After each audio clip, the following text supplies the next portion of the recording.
Hello again. Welcome back to the Little Corner Gardens. My name is Jeanette, and today I just want to talk to you about my favorite houseplant. This is the Begonia Maculata. So the Begonia Maculata has a few other common household names that it can go by. Some of those names are polka dot begonia, spotted begonia, clown begonia, which I think is pretty funny. And maybe that's because of the polka dots. I don't know. I thought that was so funny that people would call it a clown begonia. But the one that I remember, at least my mom calling it, was the angel wing begonia, because my mom, of course, loves an angel wing. So those are some of the common names, but I just call it by the scientific name because that's what I've always known it as, and that is the Begonia Maculata. Just a few things to note about this adorable plant is that it is a cane begonia. If you look closer, this is why it's called a cane begonia. It's because the stem is essentially a cane. So yeah, that's different than some other types of begonias. I have a begonia rex, and the stems are certainly not like this. They don't look like canes. The defining characteristics, of course, though, of this plant are these long, pointy leaves with these adorable silvery white polka dots on the leaves.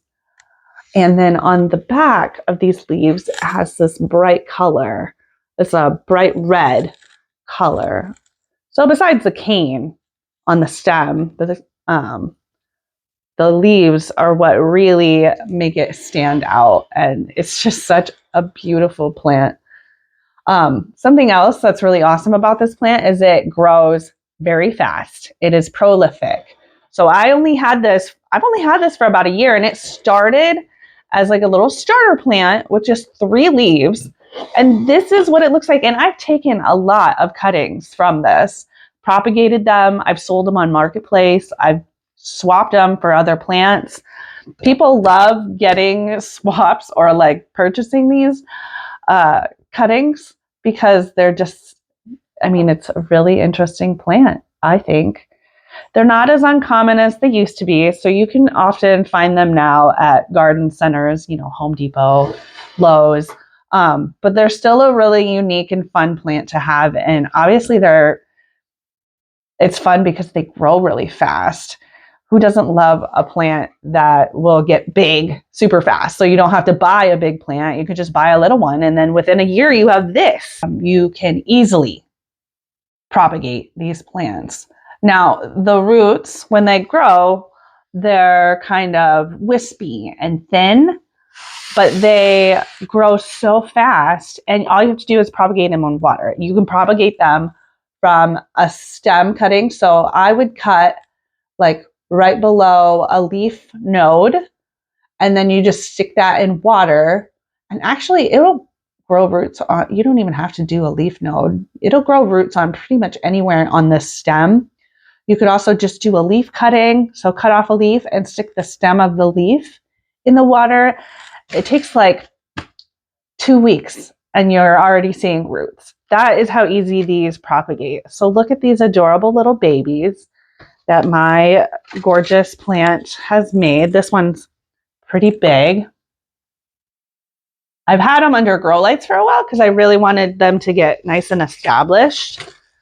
But I just started all of these from stem cuttings. I prefer to cut the stem rather than doing a leaf cutting. I feel like they just do better when you do it from the stem.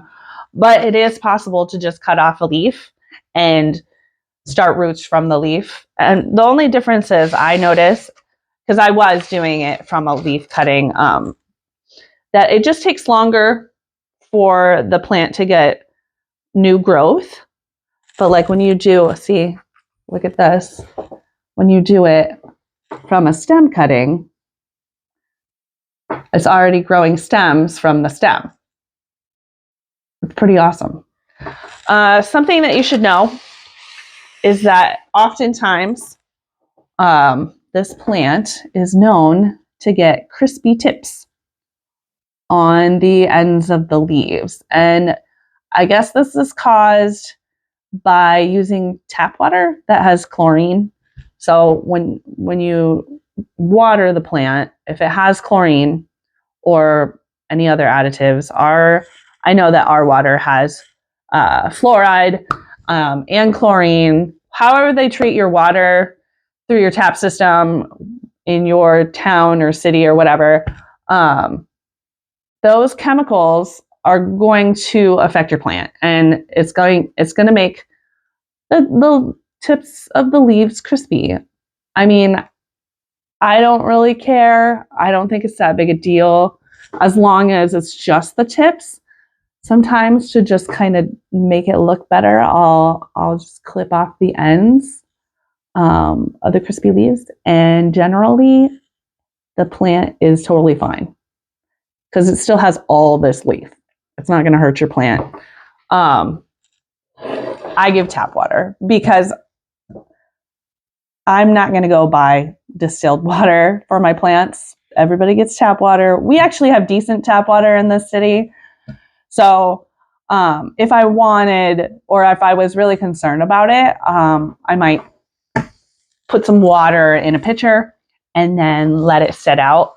And all those chemicals and stuff, a lot of them, maybe not all of them, but a lot of them will just evaporate into the air if you leave the water out overnight. So then your plants might be a little bit happier.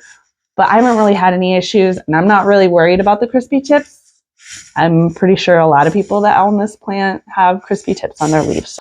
So that's pretty much all you need to know about the Begonia Maculata. I hope that you consider growing this plant in your home because I just think it's so beautiful, and I think it's fun and satisfying. It grows so fast and it's easy.